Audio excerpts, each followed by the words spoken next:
Hi, everyone. That was my phone, which is now on silent. Hello, everyone. I'm just going to give a few moments for a couple of people to join.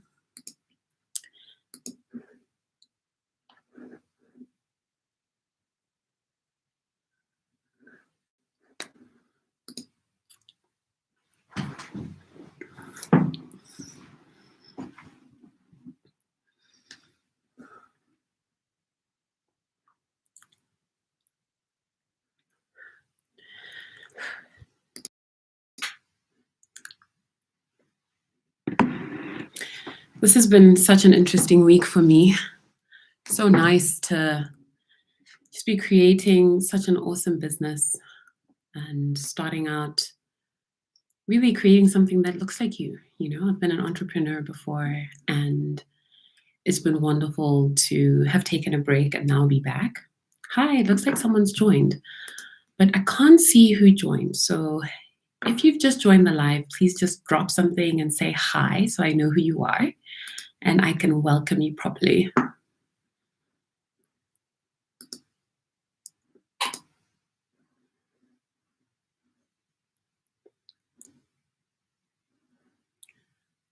Hi, Alinafe.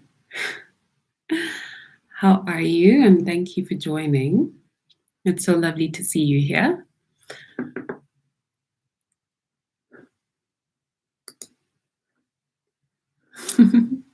Hi, Alinafe. So I'm giving just a little bit more time for one or two more people to join, and then we will kick right in. If you're already on the chat, feel free to drop a question.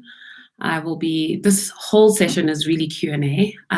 Of course, because I'm ever prepared, I have some questions that I also prepared and just have been receiving over the course of some of my client discussions and DMs. So I'll be sharing insight from there as well.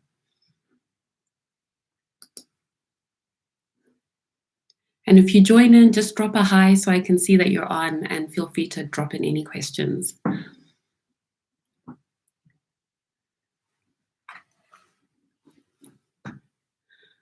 Right now I'm in my office. It is actually a repurposed second bedroom, and I have two heaters on, a blanket on my legs. I am literally keeping a child alive in these winter streets. It's so intense. So I hope that everyone here is staying warm and cozy. And for everyone who's joined, grab some tea, you've got a little blanket. And I think this is a good point to jump in. So just for people who had joined the call before, like I said, drop a comment if you have a question. Today is really about giving everyone on the call a chance to get to know me, to share my journey to entrepreneurship, why I've started my coaching business, what it really means to me, how I work with leaders, why this is so close to my heart. Anything that's on your mind, I am here to chat and answer your questions. So please do feel free. This is such an open discussion. Okay, so let me jump in. Who am I? I am Tenji. My full name is Tenji Moyana. I am from Zimbabwe. I grew up in Zimbabwe and I studied in South Africa and the US.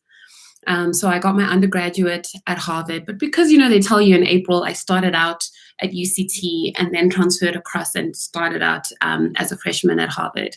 Studied economics, focusing on economic development. I really, really enjoyed it, actually. And I always thought that I was going to come to the continent and bring economic inclusion to everyone. My whole purpose was improving access to the economy for as many people as I could. And that is quite broad. It can happen in many different ways. And the path that I've ended up finding in my career was to do that through advising large companies, whether it is to hire more people, to raise capital so that they can invest more in the economy. This is always what has made me excited. So I did that as an investment banker, then did that as a management consultant, more advising on strategy and growth and talent development. And then I was an entrepreneur in between that. I ran an interior design company for 3 to 4 years. And then I left and joined McKinsey, and now I've left McKinsey and I'm starting as an executive coach. So I've had quite a colorful career, and I love so much that it's been diverse, and these strategic pivots that I do at different points in my career are always in the pursuit of greater light. So that's who I am. I am going to move to the chat. Hi, Sungi. Thanks for joining. I'm looking forward to us having our chat. I know we were supposed to meet this week, but we'll do so in the coming days. So please feel free to drop a question. I'd love this to be as interactive as possible. It doesn't really have a structure, our conversation today. It's just a chance for me to get to know you and for you to get to know me. And yeah, burning questions about your career, about maybe help that you need from a coach, bring it all here.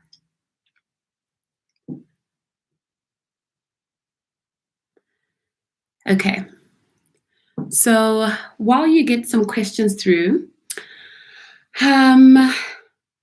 what is my career story? So I shared a little bit of that already. I know that a few years ago, I remember looking at my career and feeling like, what is the story here? Like, I've been doing so many different things. And I realized that really that common thread was advisory, right? Advising other people to reach the peak of their performance and what is possible for them.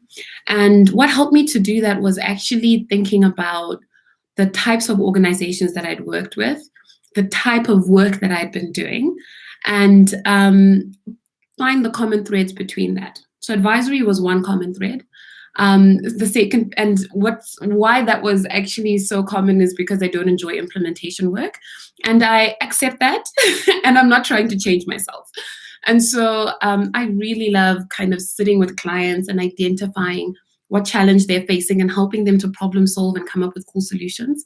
So that was one thing that I did to help myself to understand, okay, what is the theme of my career here? The second thing was, the aspect of it that brought me a lot of light. And I realized that when I felt the most energized was when I was actually working one-on-one with people. So as an advisor, we tend to work directly with senior leaders in organizations, CFO, COO, sometimes senior project leaders. And it was so nice actually sitting with these really influential executives and helping them to solve a problem that they didn't know how to solve.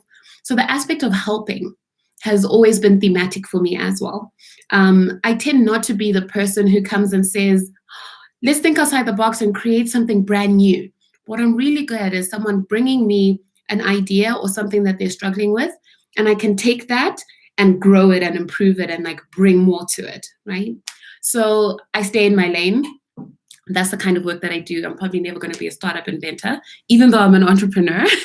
I'm still working in the same capacity of my strengths. So I think that was the second theme for me. And the third theme is actually quite interesting. I was quite deliberate very early in my career on building brands. So I always wanted to work for who is the top in this field, right? So, I was at Arundel School, not that I picked that for myself, my parents picked that for me, but that was like one of the best private schools for girls in Zimbabwe. And then I went to Harvard, big name. Then I went to JP Morgan, big name. Then I, was at McKinsey, big name. And in between that, I've done smaller things, right? But those big names really mattered because they helped to build my story into a brand, right? Because you always end up positioned at the level of your experience, not really at the level of your competence. So you can be brilliant in a smaller firm, you can be brilliant in a bigger known firm, and if you're just as good as each other, but because you have this brand, it really helps to push you forward. So something I'm always asking, the people that I work with or clients who are thinking about career moves, I always ask, well, what are you solving for? For me, it was important to me. It's partly because I was raised that way by my parents. They were like, Tenji, always go for the best, always do the best, always be amazing. The colonial legacy, our parents always wanted us to be really, really successful and have the opportunities they didn't. But I know that that's not for everyone because it's come at a cost, working super hard my whole career. Not as much opportunity to like really be entrepreneurial, get to know a wide breadth of the business because you're really in a set role, being trained in a certain way and, positioned in front of clients in a specific way. So there's always pros and cons. But that was the other thing that was important to me. I wanted to be able to say that in a way, the companies that I worked with were positioning me at a certain level.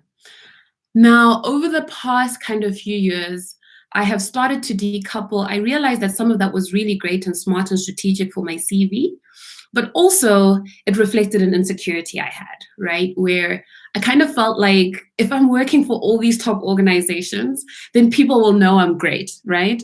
And that will make me worthy. And so I think something that we all need to ask ourselves is really to tease beneath the first level or the first layer of why we're doing something, right?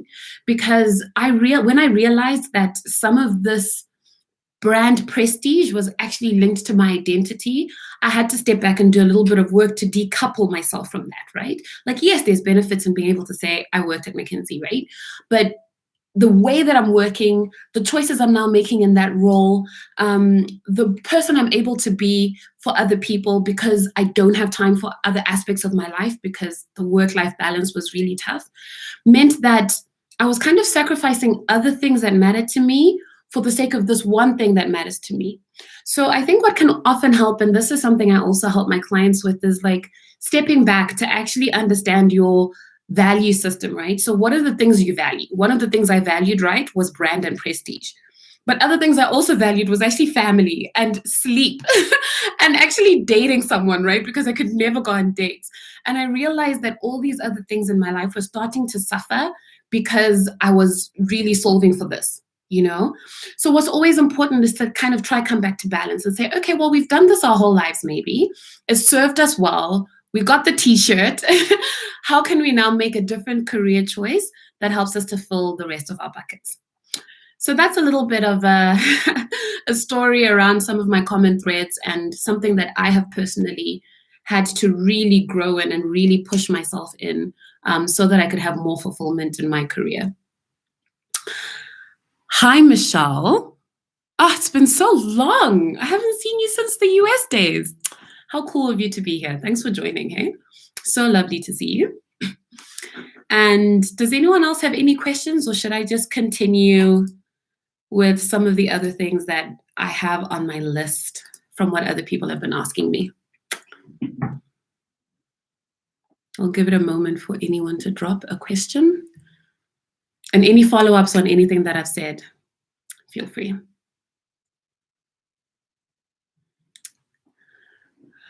Okay, so there's a question from Sungi. What role did mentorship play in my moves? Mentorship played a huge, huge, huge role, but I would say that what played a bigger role was sponsorship. But let me talk about mentorship. I'm a firm believer in nepotism. The world isn't fair. The world isn't trying to be fair. So use every advantage you have at your toolkit. If there's affirmative action, apply for that job because you're Black. If they're looking for women, apply for that job and say, hey, I'm a woman, right? Because at the end of the day, what will keep you in a role is how good you are and not all the demographics. So one thing that I have actually used to my advantage is relationships and networking. I got my first job at JP Morgan because my sister's high school friend was a VP at JP Morgan, had just left, and he introduced me to another VP and pulled me into the interview process. And then I went through the process and I got the job. When I was moving to Liquid Africa, which is where I worked after JP Morgan, my brother-in-law was working there. And I reached out to him. I was like, hey, I'm thinking about moving. Here's my CV. He gave it to his boss. I had a few interviews, got the job. Same thing at McKinsey. I had a really great, also friend of my sister's. My sister's the gift that keeps on giving. And I was now looking to transition into a strategy role. Spoke to him. I mean, he was hard. Like, some of you might know him. His name is Musa Chironga. He is like a rock star at Nedbank right now, an executive on their retail banking side. And he pushed me because he was like, look, I'm not going to put your name forward if you're not ready. So I'm going to, give you some practice cases. I'm going to look at your CV. You need to rewrite your cover letter. I think I rewrote my cover letter 10 times. And with all of his feedback and support and like helping me position myself well in the interviews, etc., when I went up for the interviews, I ended up doing well and getting in. So mentorship has played a huge role. And at the time that I was now moving into executive coaching, there's another mentor that I actually reached out to her on LinkedIn, said, "Hi, you're doing the kind of work I'm really interested in. Can we please have a chat and you can give me some advice?" And she was like, "Sure." And then she gave me advice and that helped me to get here.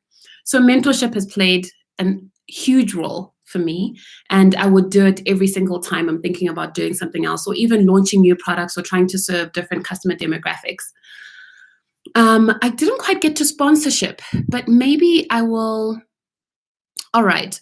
So, and then I'll come back to Alinafe's question. Sponsorship was a bigger role. What I described was definitely some aspect of mentorship when Mutsa was sitting me down, advising me, really helping me, right? But the sponsorship that those three people showed was identifying me, seeing that there was an opportunity that would be great for my career, and like coming down and grabbing me and taking me into it, right? So what sponsors do is they open the doors that they can uniquely open so that you can have opportunities to walk through them. So I think everyone needs a combination of both, but you need to be very strategic about sponsors, because sponsors is actually how you grow and get ahead and get new opportunities for your career. Okay. Question from Alinafe. How did you arrive from management consulting to this point? Wow, that is a layered question. Really, I want to step back and think of the key themes. All right, there was probably three themes. The first theme was I had always loved talent work. When I was at McKinsey, I did two types of work. A lot of growth strategy and go-to-market strategies, and then a lot of talent strategy, organizational health, culture, capability building, talent development. And both of these pieces of work were really exciting, but it was the talent development that just like made my soul sing. Every engagement that I worked on with clients, I was just effortlessly good, you know? I still had to work, right? And just make sure I'm delivering and, bring the high standards to the table. But it was in such flow with my skills and with my natural talents, should I say. So cultivating skill out of those talents was much easier. And I found myself wanting to do a lot more of that work. And I noticed that when I was facilitating with clients, sometimes in challenging situations, like I remember being in Dubai, facilitating a 2-day performance workshop for some senior leaders of the Saudi government. And I'm a Black woman. I had this cute little fro on my head, all my hips out for days, because guys, a Black woman looks as a Black woman looks. And I was just there delivering, right? And the feedback coming out of it was like, wow, this was really great. You're so succinct as a communicator, et cetera, et cetera. And so it was realizing in those moments that, wow, even in a challenging setting, this is something that I do really well. And I started wanting to do more of that. However, at the same time, the opportunities to do that in the Johannesburg office without really moving to a different location where more of the work was concentrated were few, right? So I would either have had to transfer out of the local office or actually pivot into a different line of work. So that was number two, was then I asked myself, well, how can I do this work while staying in South Africa? And number three, I would say, was a personal piece, which is my father passed away in January from COVID, and I had been starting to think about, okay, if we can't do talent strategy work at McKinsey in the Joburg office, and that is the work that we really want to do, how else can we do this work?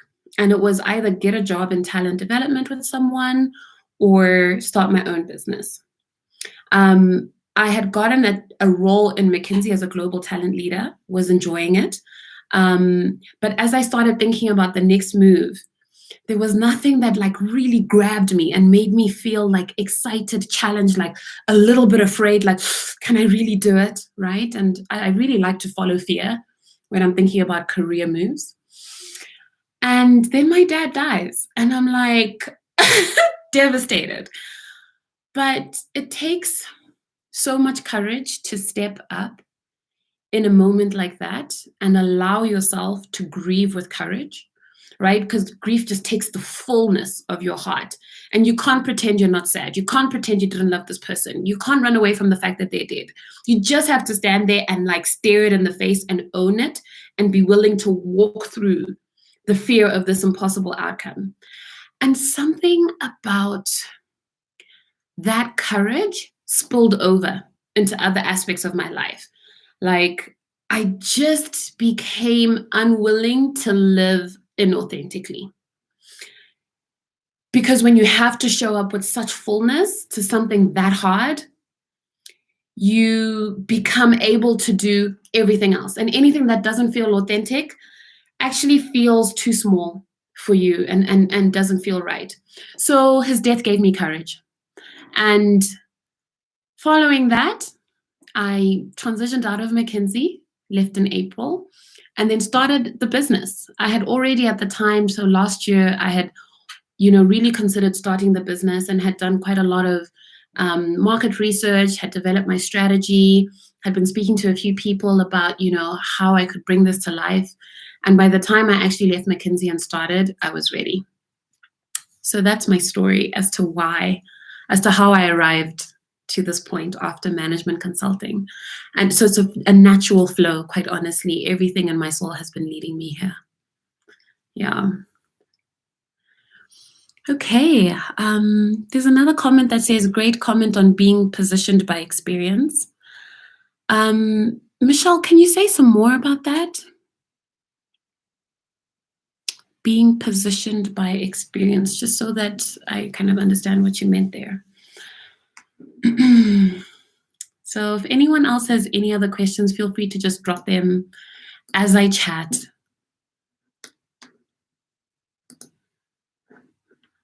All right, I'll wait for Michelle to clarify that. But in the meantime, let's see another question that I was asked.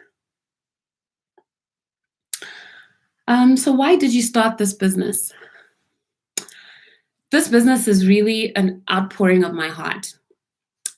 I know that, so from my own experience in my career, there were many points in my career where I could have done with some really great structured advice, right? Someone who could, help me to ask myself the right questions to make the right decisions or better decisions in my career at that time, because absolutely no one's perfect. Yes, my career has been exciting and fun and dynamic, but there have also been moments that were like,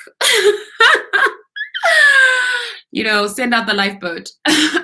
And so the reason I started my business is because I want to be able to, share the things that I have learned so that other people don't have to go through that, and contribute some of my knowledge from being in some of these very competitive, intensive, high performance environments where from a very early stage in these organizations, you're being taught how to lead and you're being taught how to manage your careers.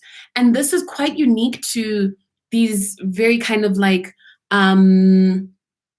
top bracket professional services firms. It's like that in the big law firms and the big accountancies, the management consultancies, the investment banks. You're simultaneously performing and delivering and managing your career. And a lot of people that I speak to who don't work for organizations like this never really think about the piece around managing their careers. So this is something that I want to be able to help like really talented, technically capable leaders to be able to actually come and start thinking strategically about their careers. Because what happens is that when we get to the stage of our careers where we now want to start leading, we want to grow, we want more responsibility, we want to take on an international role, right? We haven't actually developed. One, we haven't positioned ourselves well and radiated this like really compelling story for ourselves in the organization so that we are, aware of viable candidates considered, top of mind for those roles. And B, we have the skill set we need to actually kill it once we get those promotions. So really it is my desire to like equip leaders to be able to do those two things. And the second piece, right, which is the deeper heart beneath all of this, is that careers are hard. If we all just accept it, I mean, people, you guys are only on this chat because you came here curious, right? Maybe you've worked with a coach, maybe you're thinking about working with a coach. The stuff isn't intuitive. And one of the things that makes it really hard is, some of our heart positioning, and our past experiences and our traumas, right? So there's a lot of us in our careers having a really hard time. And some of this is because of things that we believe to be true that are not necessarily supportive of our growth and our performance. Like maybe we don't think we're good enough. Maybe we're wondering, why did they hire us? Maybe we're waiting for the other shoe to drop and for someone to figure out all the mistakes we've made, right? We're wondering, do I deserve the promotion? And all of this stuff is running in our minds. And you need someone to actually help you to shift your narrative so that you have supportive thoughts running in your mind that can support you to make great decisions in your career and go after growth opportunities, right? That is suffering. There's another aspect of suffering, which is lack of knowledge, right? Not really knowing how to step up for the next role, how to fix a challenge that you're facing in your career at a particular time, right? And then there's also suffering that comes in there because sometimes we bring our family dynamics to work, right? Like maybe at home, we're, the last born and everyone's always telling us what to do. So we don't really feel like we have a lot of agency. And we think we've escaped because we're in the world of work and we're operating independently of our families. But we don't realize sometimes that now we've turned our boss into like our older siblings and are expecting them to always tell us what to do. So we take a bit of a passive role. And then 5 years later, we've shuffled around in the organization and haven't really made decisions, intentionally, because we don't realize that we're in the same role archetype at work that we've postured ourselves in at home. And it's operating at such a subconscious level that it really takes some, hard-hitting, thoughtful questions to unpack that a little bit. Because then when we can unravel these sources of suffering for ourselves, we can come to work and be full and whole and excited and thrive. And so that's the other thing that really, really excites me about the work that I'm doing is, partnering with people to just unlock these aspects of their careers that, can be quite difficult to unpack, and creating a safe space for someone to be able to do that really challenging work. So this is Michelle's follow-up. Great comment on being positioned by experience. You said your position is often on experience and not competence, which is so true. Yeah, absolutely. Absolutely. Yeah. And so I think that's something that a lot of us have to think about really thoughtfully. But something that I also think, and this is a little bit of a tangent here, is with women in particular, I think we have to be quite careful about not over-indexing for competence. Something that men do really well is that they give themselves room to learn on the job. So they will meet, let's say, 60% of the criteria for a role, and the remaining 40% is confidence. And the confidence is, I believe that I can learn what I need to learn to get to 100%. Because look at my track record of learning quickly on the job. And look at all these people who have vouched for me to lead new projects and try new things.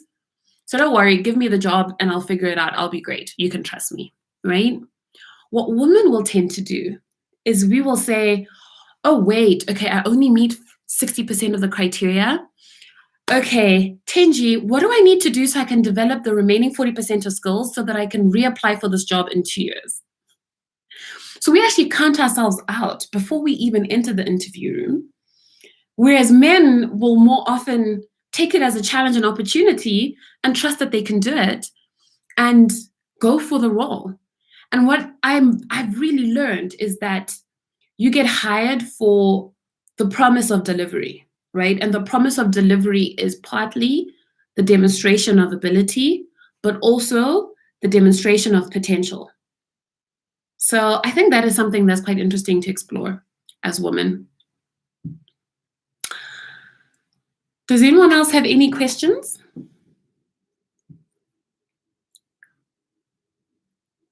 or any comments?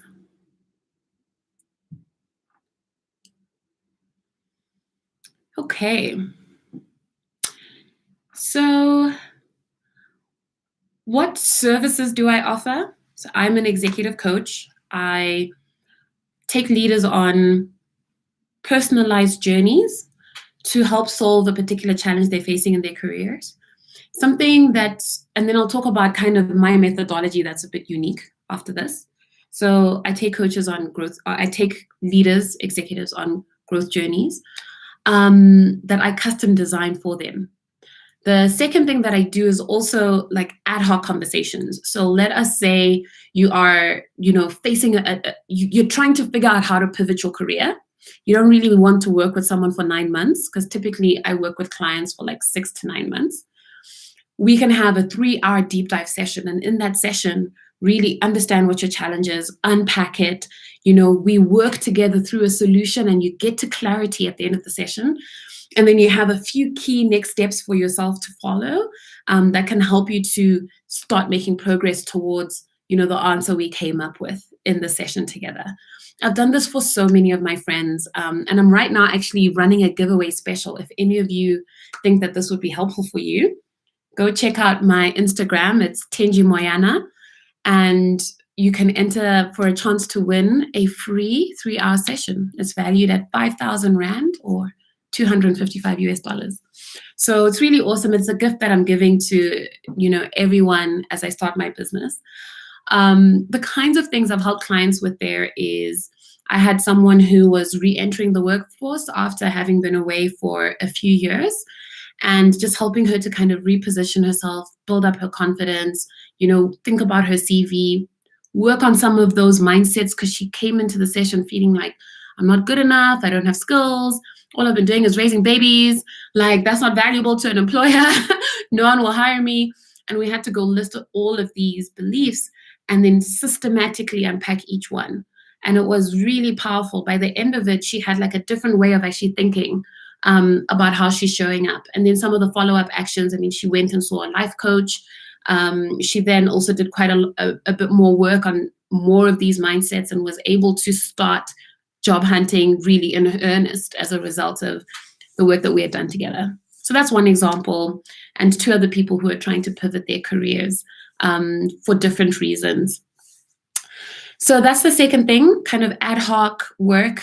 And then I also do career coaching. So this is typically for people who are trying to pivot their careers or find more fulfillment in their careers that's just been eluding them. And here I use an approach that's called Ikigai, but mine is Ikigai +1. So the Ikigai framework says finding fulfillment in your career is really grounded in finding your right to be. Ikigai is Japanese for your right to be, right? And there's 4 dimensions. It is passion, skill, financial reward, and societal impact. So that's the Ikigai framework, but my Ikigai +1 also adds well-being. This is fundamental, right? Because you can have all the money, the skill, the impact that you want in life, and I've had that, and I had no well-being, and I was miserable. So I've added that onto the Ikigai framework. And so when I work with clients who are looking for career fulfillment, we go through each of these dimensions and understand, okay, what are your sources of meaning along each of these dimensions? And are you achieving that right now? And how do we pivot you from where you are right now to deeper meaning in each of these areas? I tend to work in a very structured approach, taking people on a journey. But that's something that I can chat about a bit later. If anyone is curious, you can drop it in the chat and I'll explain a little bit more. Alinafe says, I really like how your work really addresses the underlying mindsets and beliefs that keep people stuck. 100%, like 100%. I think the thing that we don't often realize is what we believe is driving our outcomes, not what we want. I've had a few clients talk to me about, hi, I need help with motivation. So what are your tips and tricks for improving motivation? And I say there are no tips and tricks. Motivation comes from values. Because trust me, right now, you are very motivated in your life. The problem is that your motivations aren't leading you towards positive outcomes. So let's say I'm trying to lose weight or I want to be skinny, but I'm eating all the pizza and I'm like living my best life and not wanting to get up in the morning to work out. My value, there's a value that's driving that behavior, right? And that value is I value sleeping, I value like kind of being comfortable, and I value my comfort zone, and I value my sleep, right? If you want to start working out, you need to start valuing the results of working out. You need to start valuing what it feels like when you have lots of energy, valuing what your tummy feels like when you've eaten well, valuing what it feels like when you've had a solid night's sleep and you can get up and have energy to work out. You start wanting the life where you feel that way. And it's your desire for a life where you feel that way because you now value it that becomes the motivation to get up in the morning every day, right? And so the place I always go when clients ask me this is, what are you valuing? What are your sources of meaning? Because you're feeding your sources of meaning right now, but they might be running at, a subconscious operating level, driving your outcomes, and you're not consciously aware of it. And so really the type of work that I'm describing is really raising consciousness, right? It's for us to be conscious leaders in the world, to know who we are, to be aware of why we are who we are, why we're doing what we're doing, why it matters to us that we're here, what is unique about us that the world really, really needs, and to be aware of a deep love we have for ourselves that can support us in having better outcomes in our careers. So we're not chasing after, what our bosses want and trying to please our bosses and please our clients and please our husbands and please our children.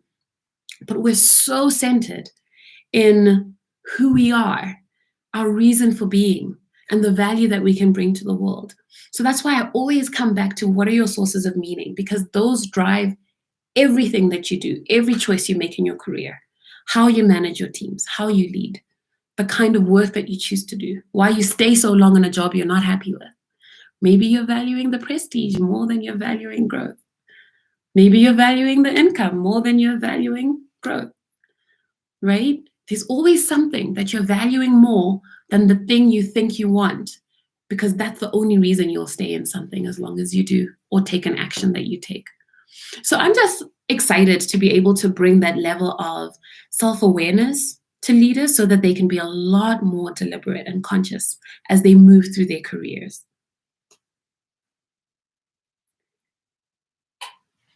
Okay, does anyone else have any questions? I'm loving these comments. Sungi says, the point on well-being is so important because burnout is real. Burnout is so real. I'm going to share my personal story with burnout. And if any of you want to learn more, my personal Instagram account, which is at Tenjiwe, Tenjiwe, I'll just write it here, at Tenjiwe on Instagram. Right, on my personal Instagram account, I did a series on burnout last year. Whew. I'd come to a point where I was solving for everything but myself, which I didn't realize was actually solving for myself. This is what Sungi is saying about if you understand the point on well-being, right? What I had to come down to was, what are you valuing, Tenji? Because the choices I was making were causing me to put myself in situations where I would end up depleted and not operating at peak and temporarily satisfied, like addicted to the drug of approval. And that drug of approval is like, like leaving alcohol out in the air. It evaporates in 15 seconds. And then you go and you need more, right? And so the thing that I had to start understanding was that in my value set, one of my sources of meaning was approval from others. And that approval came through high achievement, high performance, always being available, being super responsible, shooting the lights out, not just delivering at the bar, but exceeding the bar and being excellent. Who needs you to exceed the bar every time? Certainly not your clients. They just want you, they just want what they ask for, right? And so there was all of these things I was doing that were actually solving for a part of me that was hurt and a little bit broken, right? And needed to come back to a place where I was moving in light. And when you're moving in light, you're moving towards joy, towards strength, towards empowerment, towards energy, right? And often what we're doing is we're moving because of fear. So it isn't a pull movement where we're being pulled by light into great outcomes, but it's a push where fear is pushing us into bad outcomes.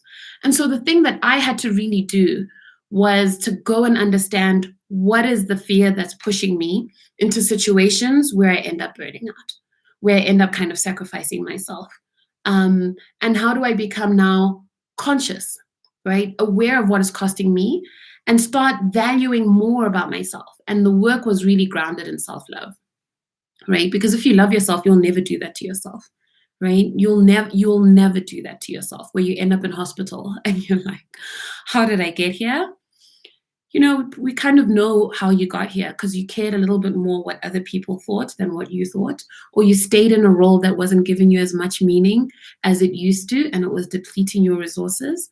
There's a voice somewhere that we're often ignoring when we end up burnt out. But I haven't talked about my burnout. I haven't done it I haven't done it justice on this call. So if you really would like to learn more, go check it out on my Instagram page. I did a 6 episode series, first talking about burning out, talking about what caused my burnout, talking about what burnout actually looks like, talking about, the scary side of the burnout, right? How it just, led to anxiety, trips to the ER, depression, and then how I got out of it and recovered and started making very different choices about my career. Whew. Yeah, Michelle says the drug of approval can be very addictive indeed. But I think the most important thing for us is to be kind to ourselves, because at the end of the day, a lot of the things that bring us into these imbalanced relationships with ourselves is childhood trauma or experiences that we've had as a child or things that we've been taught growing up. So societal conditioning that we accept as true, even though they're not, right? So some of the things for me that I had to really start addressing, I'm just shifting this a bit, but I had to really start addressing was, have we glorified? Am I in a circle, right, that glorifies working hard, right? That glorifies being stretched and having so much to do that you can't even think. And that's conditioning. That's societal conditioning, right? What are the things another thing was like cultural conditioning, right? Growing up, there was a lot of emphasis on us to pick really challenging careers that would pay us really well, not because our parents hated us, but because, they fought for liberation for a lot of the Black people on this call, right? We got our liberation from our parents working hard for us. So they pushed us into these demanding fields because they didn't want us to have to suffer the way they did. It was very well-intentioned, but the outcomes were a little bit adverse. And then sometimes, some of the relationship dynamics at home or in some of your romantic relationships, right, where there's a performance culture, right? I'm only loved if I'm perfect, if I get great grades, if I don't mess up and I don't get into trouble. So we just start performing for approval. And often that kind of push means we dull our own inner voice and we solve only for the external voice, the external validation of the people around us, right? And that's what can lead us to these imbalances. So it's not an easy thing to overcome. And I always encourage anyone who's burning out to, if you can, see a life coach or see an executive coach. Not all executive coaches will approach it in this way, but that is a core part of my approach, right? I go a little bit further into the mindsets and beliefs because I believe that if we can heal it here, you won't need to work with me for the rest of your life. you will have this amazing foundation to be able to flourish and bloom in your career and make really wise choices as you move forward in your career. So that's the second avenue of help. And the third avenue of help is therapy, because therapy can go to some of the psychological trauma that you need to heal, that it is absolutely possible to heal from, and that, no one should ever judge themselves for, because it just frees you to have a full life. Yeah, so that's me. Any other thoughts or comments?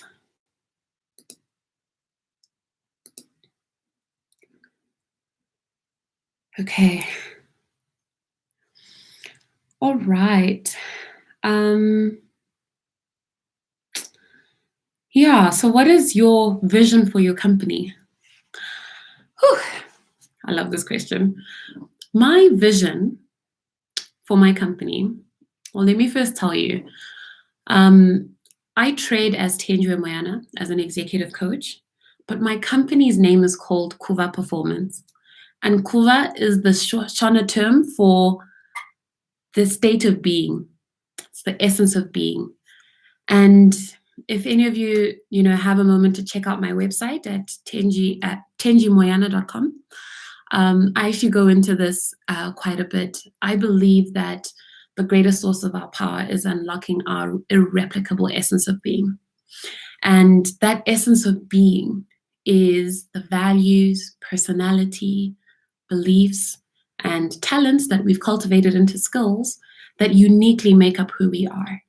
And if we're able to embrace that, empower it, and release it into the world, if you imagine it as you are a star and you can paint the night sky that your star can shine in, that's what it means to embrace Kuva, your essence of being. And it's my dream to help as many leaders as I can to encounter, discover, embrace their Kuva, and to bring it radically and powerfully into their careers so that they can lead from a place of full authenticity and power. Because yes, I help leaders develop skills, unlock challenges, find different approaches to things that they're facing in their careers. But what's more important is the healing work of unlocking the heart, because it's our hearts that inspire others. It's our hearts that change others. It's our hearts that create and bring things into being. And Kuva lives in our hearts. So my vision is to see an Africa in which all of its leaders are leading from the heart, with power, with resonance, with peace, and just a full acceptance of all that is possible and the abundance of the universe. So that's my vision. And it translates into some of the more heartfelt kind of spiritual elements around healing, right? But it also is really grounded in building the hard-hitting skills, right? Because I, have gotten this far in my career, not just by floating around in love with the world, even though I am, but by actually being very, very practical, right? Like tangible things I'm doing, managing my career very thoughtfully, right? Constantly thinking about how do I do better? How do I show up well, right? Developing a toolkit that helps me every single time I start a new project. I know these are the key questions I need to ask. This is how I need to onboard my team. This is how I need to engage my team to excite them and get them ready to deliver. So that's the thing, is that it's this dual mission, right? Our first mission is to be full, right? To be all of ourselves. And our second mission is to be good. And if you can come together and be full and good, the world is your oyster.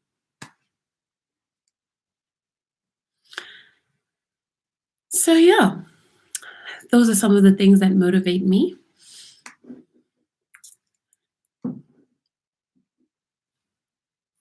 I'm giving a pause to see if anyone else has any thoughts or comments before I maybe answer one more question.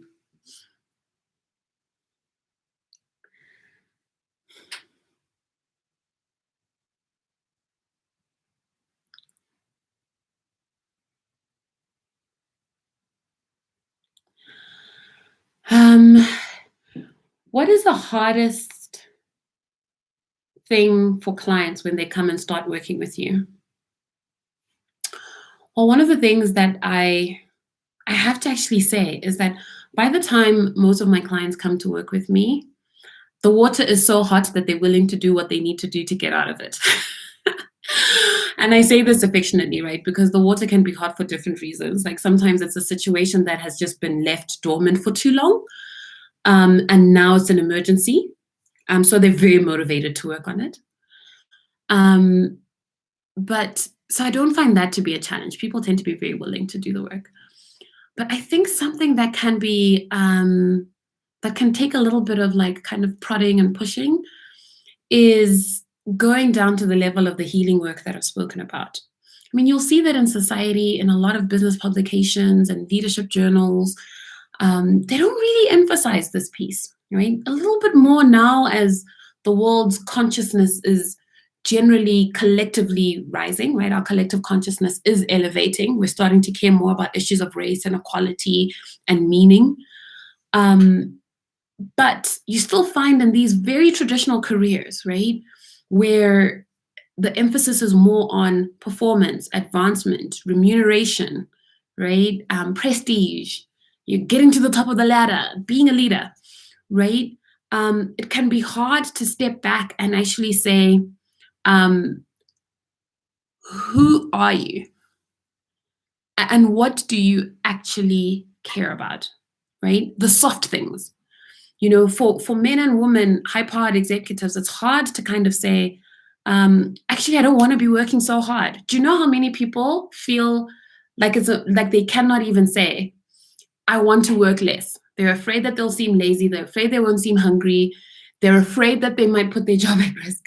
So there's this veil of a lot of fear, right? And often the answer presents itself. So for some of my clients' situations, the answer presents itself in a place of rest, the place of rest where you just allow yourself to feel the way you feel. You allow yourself to be tired of climbing the corporate ladder. Some of my clients are just tired, right? They just want better balance. To step back and actually allow yourself to actually feel like, do you know what? I actually kind of don't know what I'm doing, right? And I'm tired of pretending that I do. I'm tired of pretending that I'm confident. I actually am not confident. So that level of vulnerability to accept what you don't know, so that your heart can really be free to tell you what it needs and who you are. Because the trick is that that's where the unlock lives. The unlock lives in releasing our hearts to just tell us what we need. And we're often afraid that if we really listen to our hearts, then we won't be able to have X, which is whatever we've been valuing our whole career. And X might be, like I said, prestige, money, the approval of our parents. Like some of us were in the role that everyone else in the family is like, oh my God, she's the one who's doing so well. And we're afraid of now going back home and saying, I don't want to do that anymore, I'm tired, right? And I think we sometimes get scared. And what often is rising up in that moment is the aspect of our ego that has built itself around these cultural parameters, right, for acceptance and approval, right? Because it is about survival, right? Making sure that we are accepted and approved in our communities. But sometimes, right, and what you actually find about the people who really move the needle and create something really different that changes the world, it's those people who are strong enough to counteract their ego and step into authenticity. Right? But the stepping in is often where the challenge is. Because when you do that, you have to be willing to accept the answer, whatever it looks like. You can't have conditional answers. You can't say, I'll only listen to my heart if it tells me that I can stay in this job and make all this money, right? You have to be willing to listen to your heart. Because when you do that, you know, so much abundance becomes possible. Because actually, abundance follows authenticity and fullness. Abundance does not follow kind of fear and constraint, because fear is such a small position. It's so closed. You can't receive anything in that space. But when you're abundant and you're willing, right? Everything in the universe can flow towards you. And that's been my experience starting my business. I was very afraid. I mean, I say this because I also went through this, right? When I was grappling with starting my business, and I had to become willing, I had to be willing to accept the answer.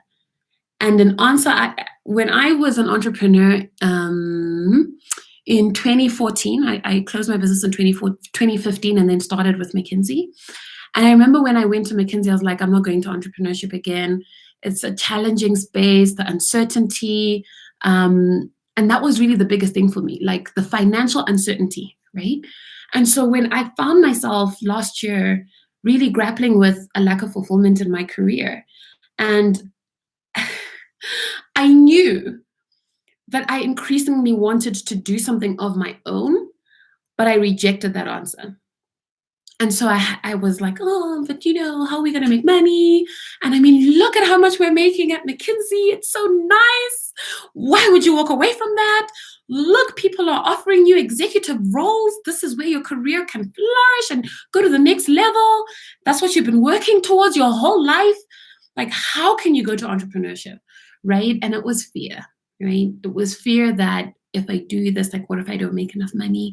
What if no one wants to join me as a client? What if, right? But at the end, I had a conditional answer. I was like, okay, I'll listen to my heart and what fulfillment it wants, as long as it doesn't tell me entrepreneurship. And that's exactly what my heart told me. So it took time for me to work through it to get to a place where I could accept that answer.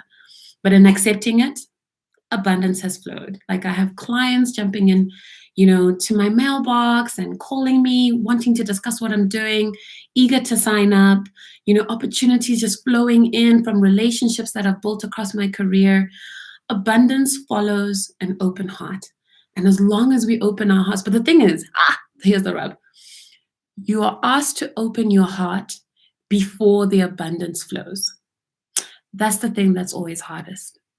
We want proof that it's going to go well, but you don't have the proof that it's going to go well. You have to trust. And it's only when you trust and open your heart, then the abundance matches and follows. So yeah, that was my challenge. And that was a challenge some of my clients have faced. Okay. I feel like I've been chitter-chattering for 57 minutes now. That's how long we've been on this live, which has been so fun. Does anyone else have any more questions? I can answer anything that you have on my business, your career, anything on your mind. If anyone on the group, like if there's a particular challenge that you're facing, or something that's coming up for the next stage of your career that you're mulling over, you can feel free to drop it there and I can answer. If you want to, stay and keep chatting with me, I think it would be quite cool to have a discussion there. And if not, then we can call it a day. And I'm so happy that you all joined me. Maybe I'll give 1 or 2 minutes to see if anyone drops anything.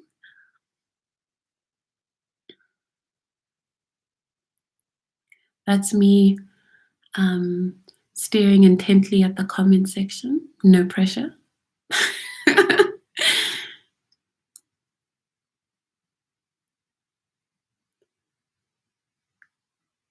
Okay. Okay. Well, I will say thank you so much for all of you who've joined me today. I am so grateful that I've had the opportunity to share something that has been on my heart for years. I have always wanted to play a role in developing Africa's leaders, like I said, but also to be able to bring to other people some of the healing that I have found in my career and the empowerment that I now feel to walk confidently and fully in my career.